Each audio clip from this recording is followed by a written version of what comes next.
A Chinese car company just built a gas engine that gets 106 miles per gallon. Guinness World Records flew in, ran the test, and made it official. That's not a typo. To put that in plain terms, the average new car sold in the United States gets somewhere between 28 and 35 miles per gallon. A Toyota Prius, the car most people think of as the king of saving fuel, gets around 57 in the city. This engine nearly doubles that. It sipped so little fuel that in one test drive, it burned just 2.2 liters of gasoline to cover 100 kilometers. And here's the first thing that should make you sit up. This is not a concept car sitting behind velvet ropes at some auto show. It is not a lab prototype that only works once under perfect conditions. This is a real engine going into real cars that regular people will be able to buy and drive to work. The company behind it is not Toyota, it is not Honda, it is not Ford or General Motors. It is a Chinese company called Geely. And if you have never heard that name before, you have almost certainly touched something they own without knowing it. Because here's where it gets interesting. Geely owns Volvo. They are the largest single shareholder in Mercedes-Benz.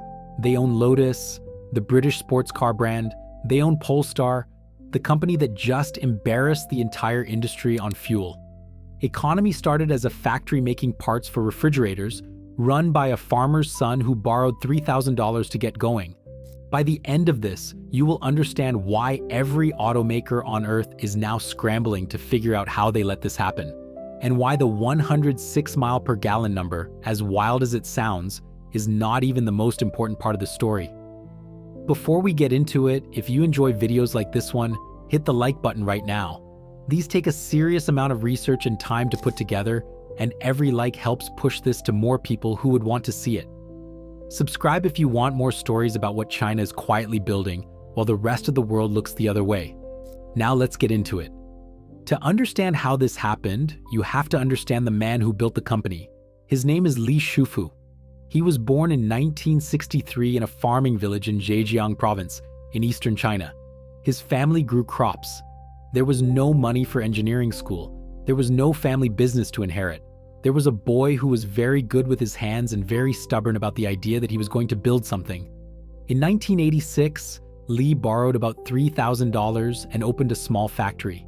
It did not make cars, it made parts for refrigerators, little metal components that most people would never think about. He made those parts, sold them, and put the money back into the business. Then he made more. That was the whole plan. Build something cheap, sell it, use the profit to build something bigger.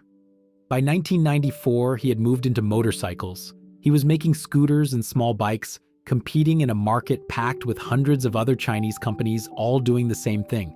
And then, in 1997, he announced something that made people laugh.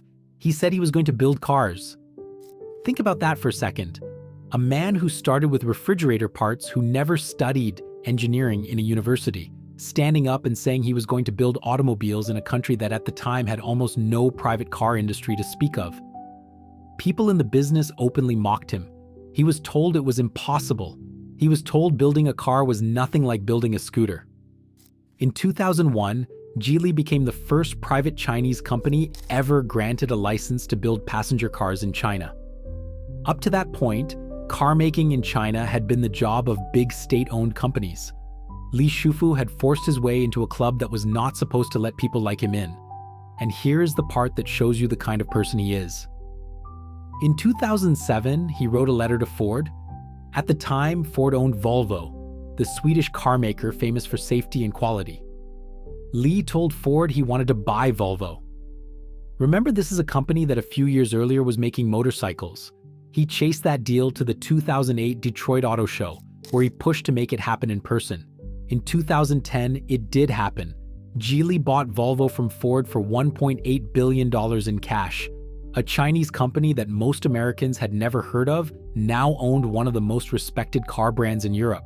And here's what surprised everyone. Geely did not gut Volvo. They did not strip it for parts. They put money in, kept the Swedish engineers, and let Volvo grow. Volvo is bigger and healthier now than it was under Ford. Then in 2018, Li did it again. He quietly bought nearly 10% of Daimler, the German company that makes Mercedes-Benz. That made him the single largest shareholder in the company that builds one of the most famous luxury cars in the world.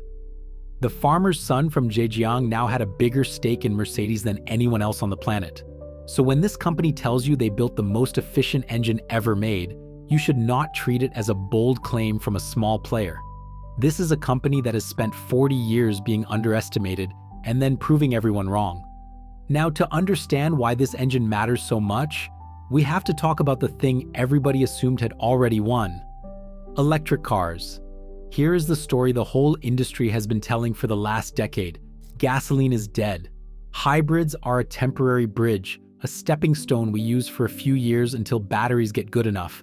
And then everyone goes fully electric and never looks back. Governments planned around it. Automakers bet billions on it. The message was simple. The future is a battery, and anything with an engine is a dinosaur waiting to die.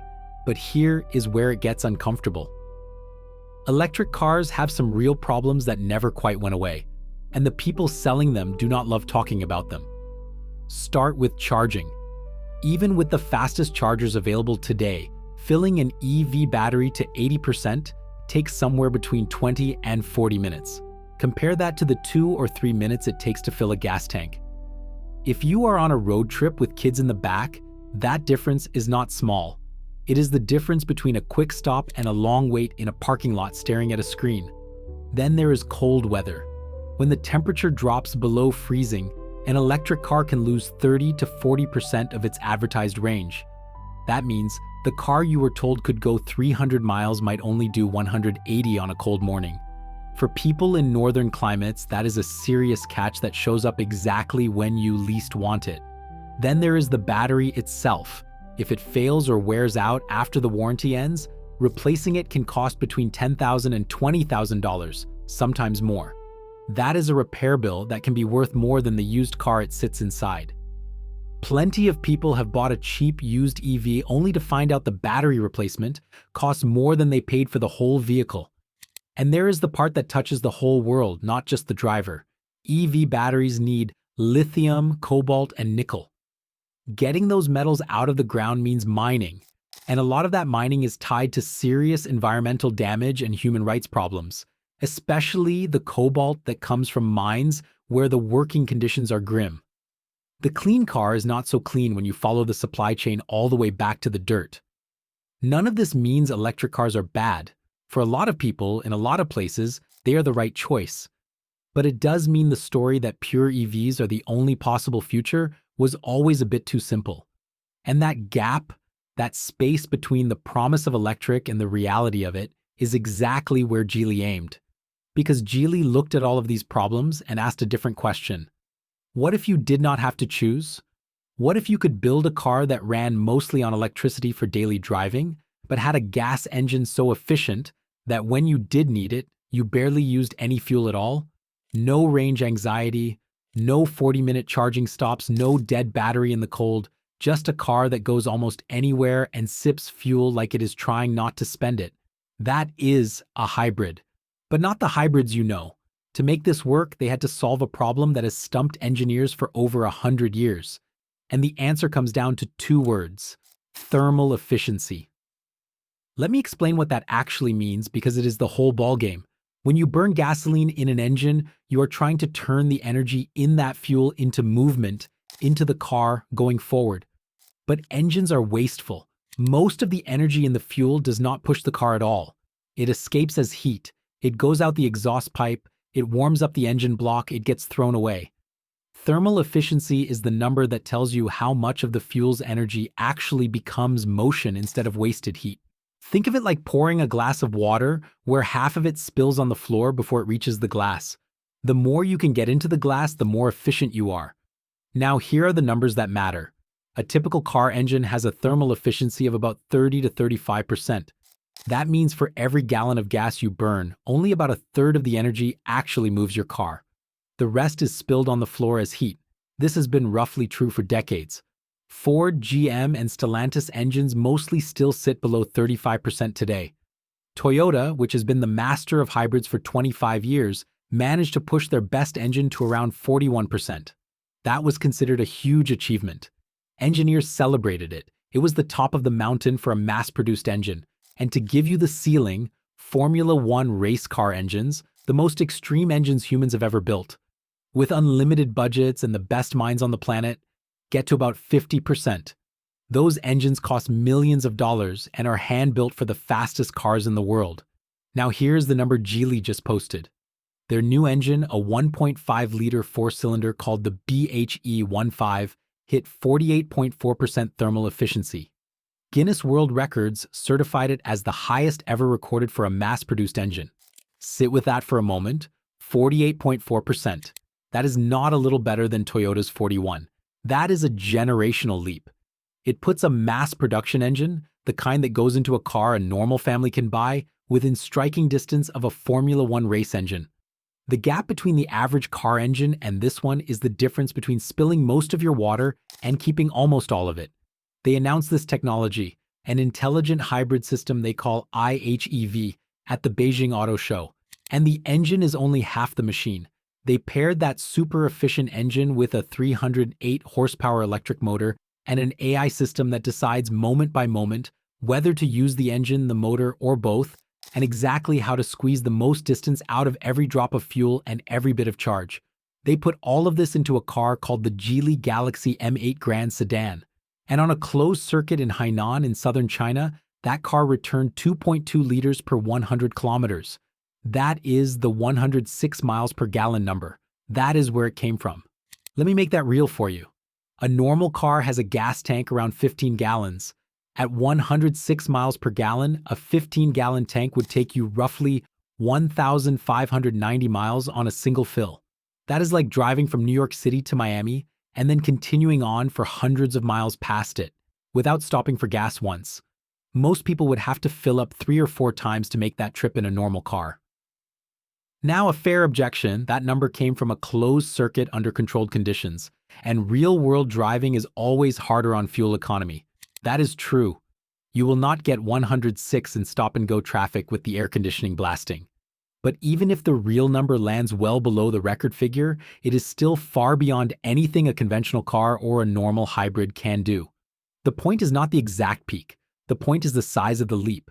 And to be clear about how big that leap is, look at the best the West has done. In 2024, Toyota drove a Prius from Los Angeles to New York and averaged 92.9 miles per gallon over the whole trip. That was celebrated as an amazing feat of hypermiling, careful driving to squeeze out every mile. Geely's number was posted by a large luxury sedan, not a small economy hybrid built purely to save fuel. A Geely spokesperson named Victor Yang came right out and said their technology would move past Japanese hybrid technology. Coming from anyone else, that would sound like bragging. Coming from the company that already owns a piece of Mercedes, it sounds like a warning. But here's the part that makes this so much bigger than one impressive engine. Because if it were only Geely, you could call it a fluke. One clever company, one lucky breakthrough. Stick around because the real story is that Geely is not alone. While the Western auto industry was busy telling everyone that gas was dead and only batteries mattered, an entire group of Chinese companies quietly poured their engineering into building the best hybrids the world has ever seen. And Geely is just the one that grabbed the headline. Take BYD. You may have heard of them because they have grown into one of the biggest car companies on the planet.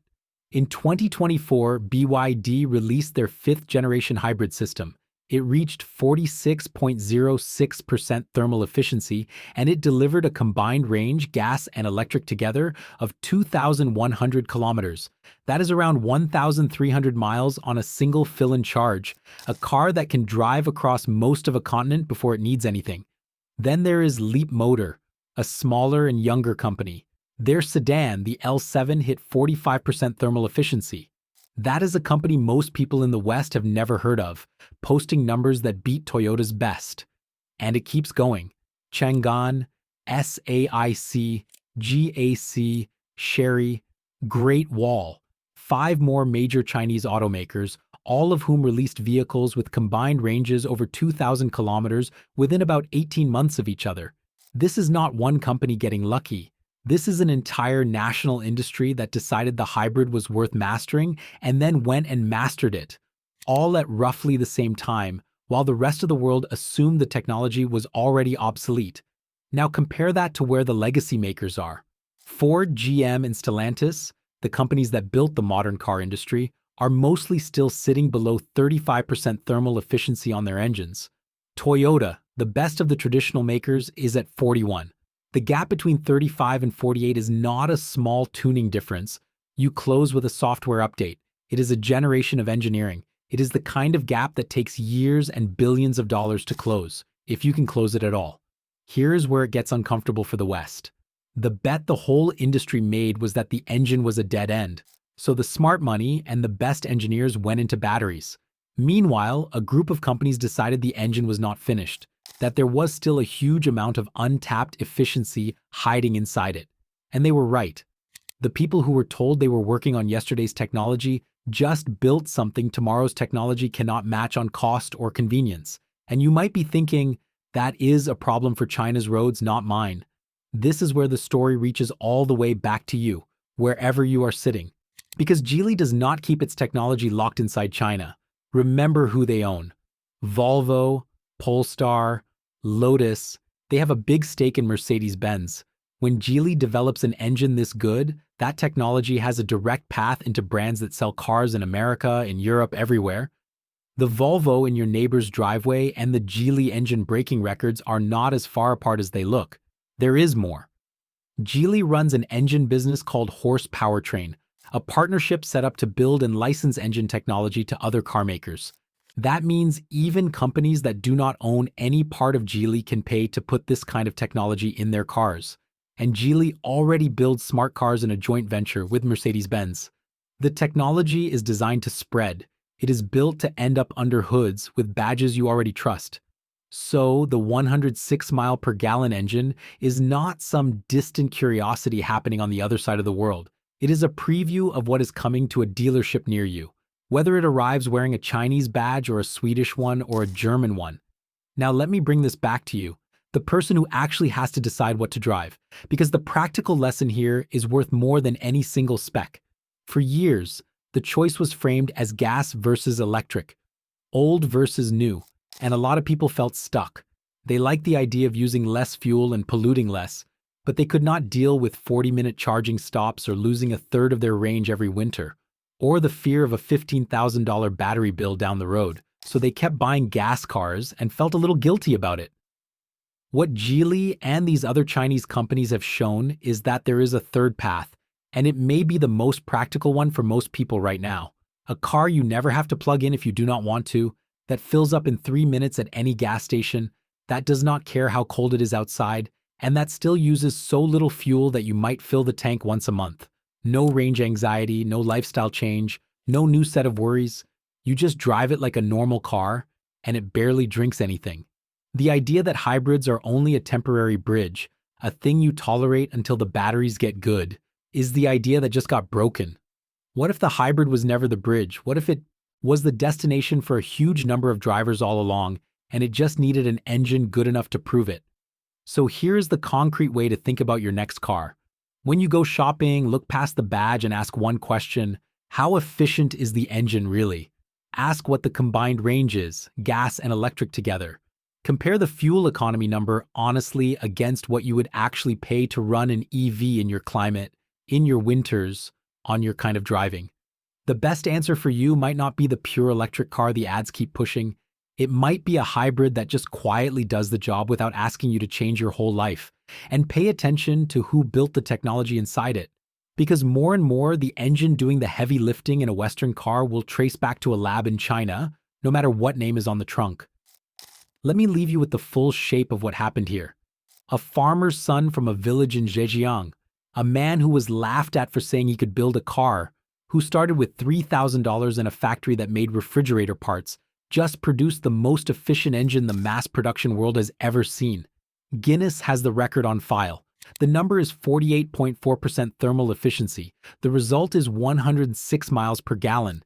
And the industry that laughed at him is now going to spend the next decade trying to catch up to a technology it decided years ago was already dead. The future of driving was not decided in Detroit. It was not decided in Tokyo. It got decided in Hangzhou by a company most people in the West still cannot spell. And now every automaker on Earth has to figure out what to do next.